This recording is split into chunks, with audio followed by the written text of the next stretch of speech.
Hello. So today we're going to have a movie review. First of all, it's been so long since I didn't have this. I miss you guys very much. I went through a lot through March. I got diagnosed with something. It's yeah. So we have to bring out Chikawa for this. Chikawa. Yeah. How are you guys? Tell me about yourself. How are you guys? I want to know what's happening. So, first day of March, I started which is my most favorite series right now. It is Twin Peaks. Twin Peaks by David Lynch.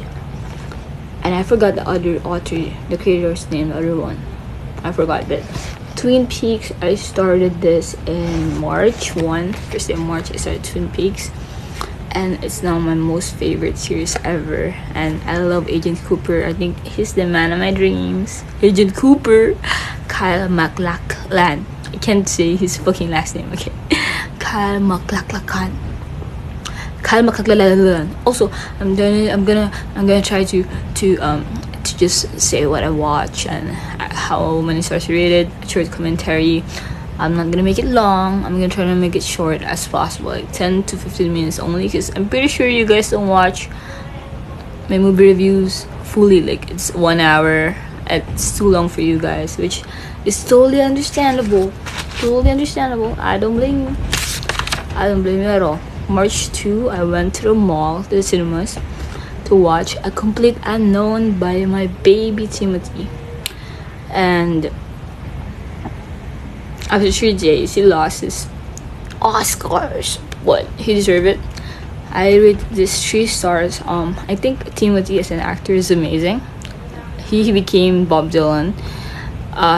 Half a decade of preparing for this role, he became it. He learned how to learn instruments, to sing, to play everything. He became to sing like Bob Dylan. He became Bob Dylan himself, and he definitely won that Oscar. But for me, the movie was a bit slow. Nothing against Timothy, it's just that it wasn't as enjoyable for me. Damn, this dog spray. But I love dogs. But yeah, he became Bob Dylan, and he deserved that Oscar. I don't care what others say, he deserved that Oscar. March 6, I went to see Mickey 17. I rated this 5 stars. I love Robert Pattinson. I love him so much. He's one of my favorite actors right now, other than Timothée Chalamet. I think he will be a future Oscar winner. I think he will get nominated for an Oscar for this role. I believe that he might even win it. I love him in this movie. It's not any classic Bong Joon-ho movie, but my other friends say that they don't like it that much. But then there's also other people who are like super enjoyed Mickey 17, who DM me like, hey, you made me watch, because I wouldn't stop tweeting about Mickey 17 when it came out.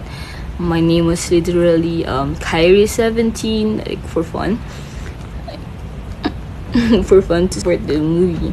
And I love everything about the movie. I love it when the movie centers on about love, humanity, corruption, that says something about our government, that says something about the reality of our life, And Mark Ruffalo shocked me. First of all, Mark Ruffalo shocked me. I did not expect him to be that good. Like, damn, he can act like that. And then my close friend, he told me to like watch Parasite. This is the best Bong Joon-ho film. My first Bong Joon-ho film was Mickey 17, and I was kind of pissed off because everyone on social media, on Letterboxd, on movie critics were like comparing Mickey 17 to Parasite. First of all, Parasite is different from Mickey 17. Mickey 17 something light, something fun, it's something for you to experience and enjoy. Parasite is mind-blowing. That is his magnum opus. Okay, I can say the fucking word. Magnum opus. that's a Bong Joon-ho's magnum opus, okay? Like, Parasite is meant to like punch your brain and make your jaw drop. Mickey 17 is here to make you smile, to make you feel warm, to make you feel loved. Like, that's how I see it. And for Parasite, I'm not gonna make my commentary long because I wrote like a 1,500 word film review for Parasite on my Medium Daily Digest page, which is also available to read on my letterbox review of it. It's called Parasite in the Eyes of a Filipino. I've basically shared my experience as Filipino and growing up as Filipino, and yeah, and how the movie Parasite reminded me of my childhood, how I grew, and how similar it is to Filipino culture, the movie. And yeah, it was I think it's one of the best film reviews I've ever written. Check it out if you can. I'll link below. March 16th is one of my favorite movies of March. City Lights. It's recommended again by my close friend. But yeah, what is essential is invisible to the eye. I've written from my review, if this quote from The Little Prince by Antoine de Saint-Exupéry was a fucking quote, what is essential is invisible to the eye, it's this movie, City Lights. If that quote was a movie, it would be this. Charlie Chaplin is a great actor. As I was saying, Chaplin is a great actor, producer, director, editor, writer, an artist. He is fucking amazing, and I love City Lights. It shows what love truly is. It also showed everything about love. You know, there's different types of love. I listed it down on my letterbox review for City Lights as well. Platonic, philia. His friendship with the billionaire guy, you know, familial love, the way the blind girl's grandmother was selling flowers for her because she was sick, which is storge, and then selfless and sacrificial love, agape, which is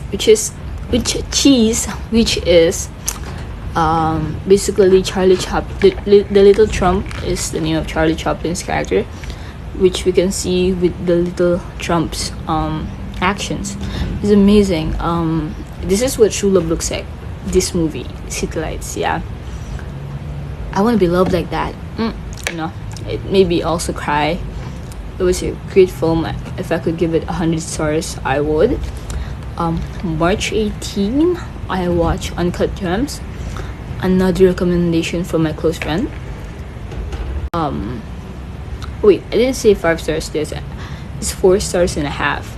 First of all, I wanted Adam Sandler to get his Oscar for this. He deserves it.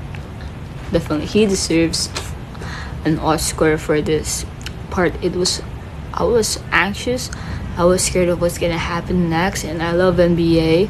If you love NBA, if you love thriller, if you love action movies, watch Uncut Gems, and it has Adam Sandler in it, bro. Watch it. Okay, next is March 19. I watched The Holdovers. I only rated 4 stars.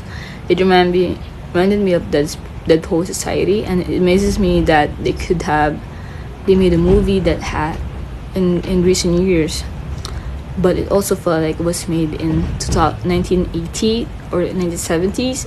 That amazes me every fucking time. This is my new favorite Christmas movie. If you haven't seen it, you should. If you like Deadpool Society, if you like Good Will Hunting, this is for you.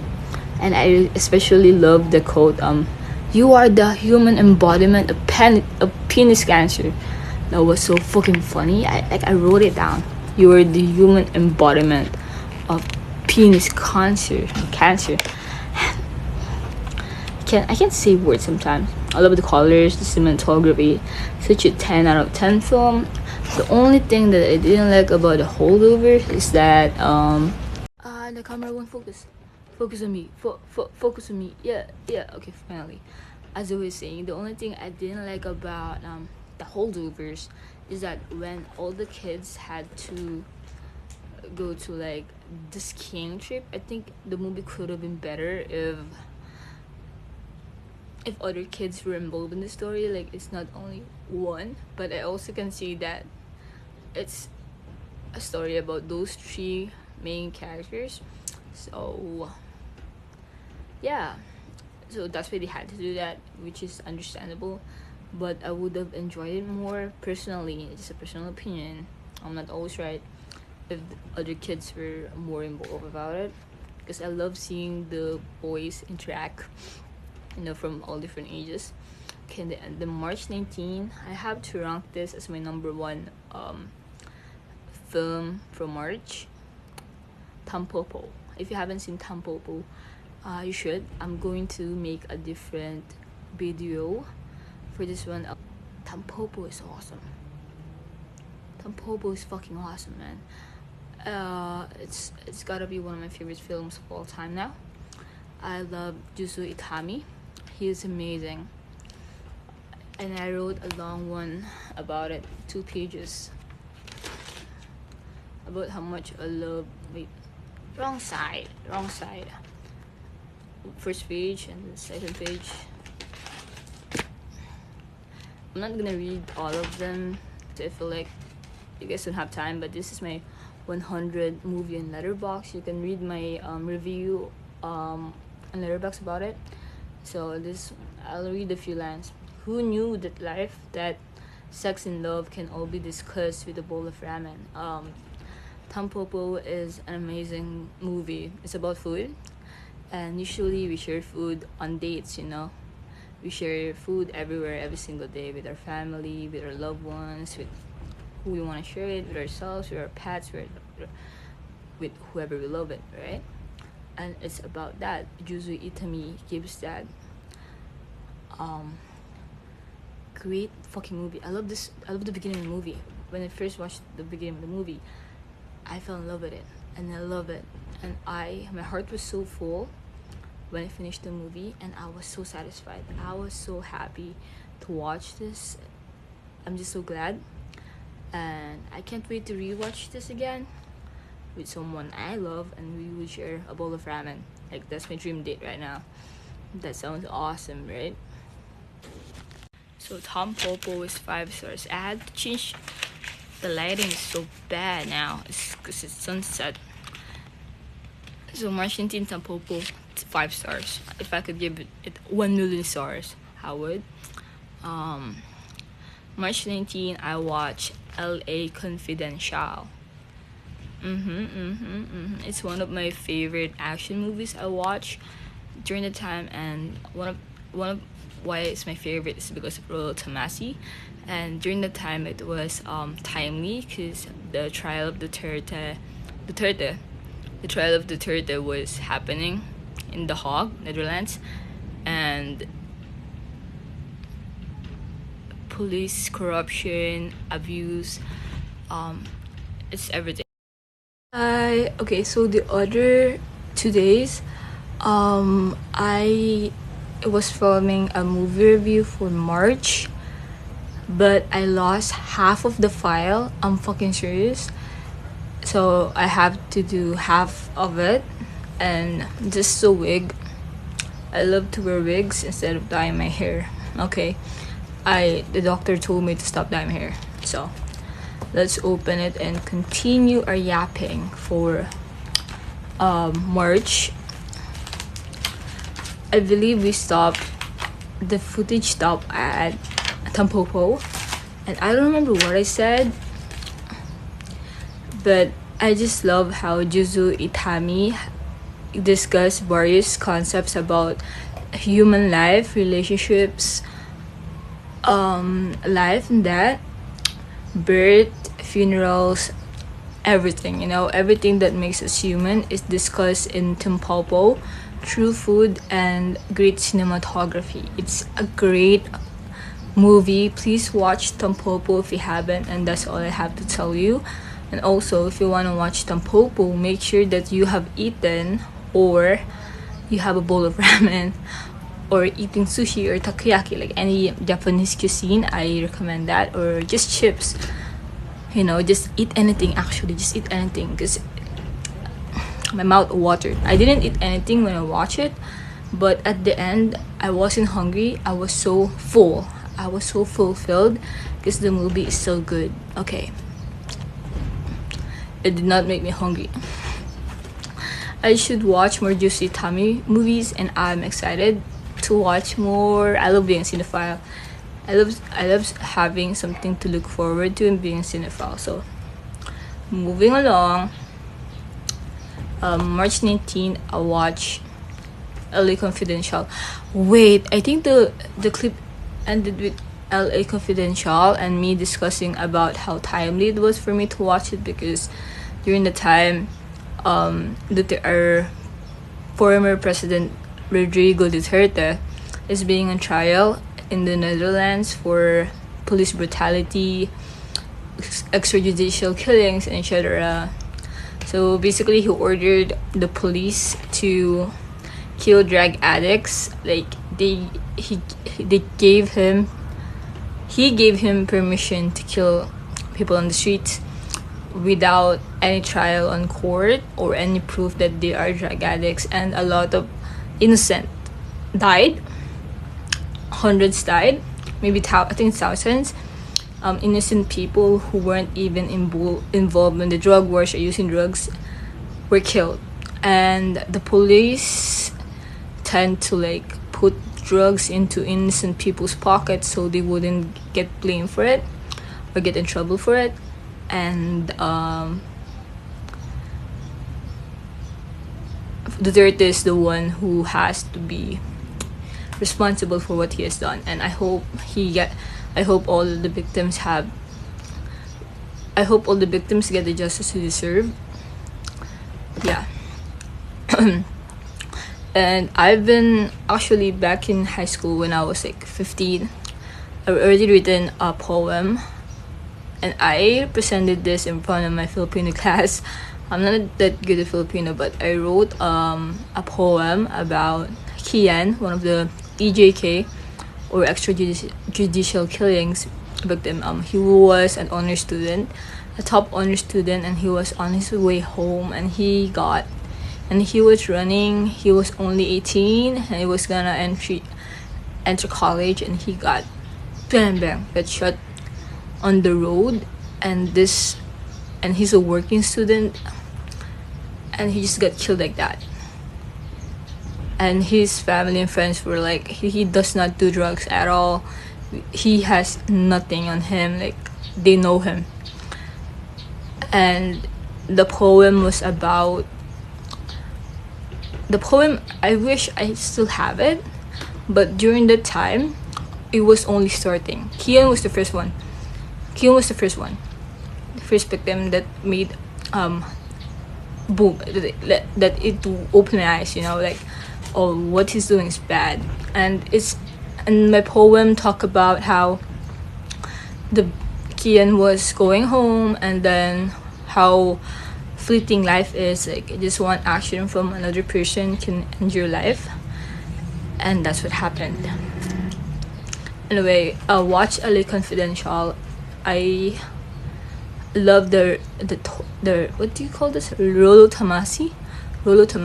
I hope that everyone gets the justice they deserve. I've been up for 5 minutes for one movie. Okay, let's move on. March 21, I watched Pulp Fiction. I rated it 4 stars. I actually had a lot of expectations with Pulp Fiction that I did not expect it to be like that. Am I the only one who's like that? I did not. I thought it was gonna be mostly about Mia Wallace. So I rated 4 stars. I really did not expect that, but it was a good movie. It was not a waste of time. I love it as well, but I only rated with 4 stars because, yeah. And I wrote a tiny joke, every single time John Travolta, I'm sorry if I'm saying it wrong, came out the bathroom, the weirdest shit happened. This movie should change the poster because I watched this for Mia Wallace. Okay, moving along, I watched March 21, Paprika. I had a dream about a grass worm. Okay, imagine the sandworm from Dune, but it's made of grass. So I grew up in a farm and it's full of grass. And I would always tall grass, like as tall as me as a kid, and I would like run through it all the fucking time, and I love doing that. And I get itchy, super itchy after, like super duper itchy, man. And yeah, I think that's where the dream started. But the worm chasing me and other 5 guys, like we were trying to make run away from it, and we're trying to make a plan how to like make it stop following us. And then I was holding a grass worm baby. I think it's Mickey 17 plus my childhood dreams plus Dune all together, the weird ass dream. And I woke up and I first texted my close friend about it, like, bro, I'm having weird ass dreams about movies, like movies combining. I watch too much movies. And he was like, watch Paprika. And that's where Inception. I haven't watched Inception yet. Plan to do Christopher Nolan marathon soon, maybe in May or June. I'm not sure when, but yeah, I'm looking forward to it. And it was Inception was inspired by Paprika, and I watched Paprika and I loved it. I rated 5 stars as well. I love how this is not a spoiler, I think you should watch it if you love animation dreams. This is for you. I really love every second of it, and it's amazing. I love how they portray dreams as movies, because that's exactly what my movies, I mean, that's what my dreams were, right? Like, they look like fucking movies. It's amazing. I love dreaming. I dream every night, actually. Okay, March 2022, I watched The Wrestler 2008, and it's crazy to me how the main actor, I'm not gonna say his name anymore, because he's into controversial shit right now, but the main actor for The Wrestler, I believe he deserved an Oscar win for this role. It was amazing. I'm just gonna read what I wrote. Life might be an endless cycle of happiness, pain, loss, and grief, but we must continue living for the hope of it all. This is what makes living matter, and that's what the movie is all about. R.A.P. Randy the Ram Robinson. This movie made me cry like 3 times, and I love the bitch. Okay, I'm sorry about my accent, but every time I say bitch, like BEACH, it sounds like the curse word bitch. Okay, I love the beach scene, and it touched my heart, and I was like crying like a fucking baby. Watch The Wrestler if you haven't. It's a great watch. I feel like it's for everyone, especially people who are in the mid-20s, struggling through life and knowing what to do with their life. It's a reality check, and it's really, really awesome. Watch it.